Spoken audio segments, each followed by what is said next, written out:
UDP leader and Cabinet Minister Paul Lyngdoh slammed the Vpp'S proposal to implement Article 371 in Meghalaya, stating that the two provisions, Article 371 and the 6th Schedule, are separate and incompatible.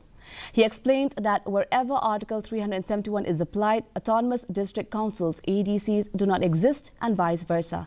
Lyngdoh emphasized that Meghalaya's current governance under the 6th Schedule already ensures protections for indigenous people, including exemptions from the Citizenship Amendment Act. He further highlighted that the UDP prioritizes concrete action over rhetoric, focusing on tangible results rather than inciting crowds with big speeches.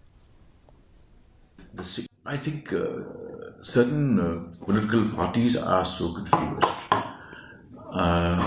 because they are fighting elections to the ADC and talking of Article 371, which itself is an entirely different agenda that has nothing to do with the 6th Schedule.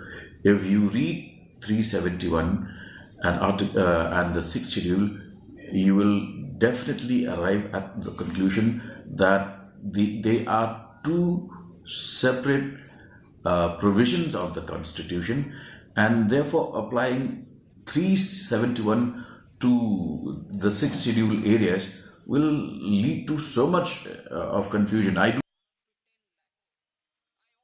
Social Welfare Minister Paul Lyngdoh announced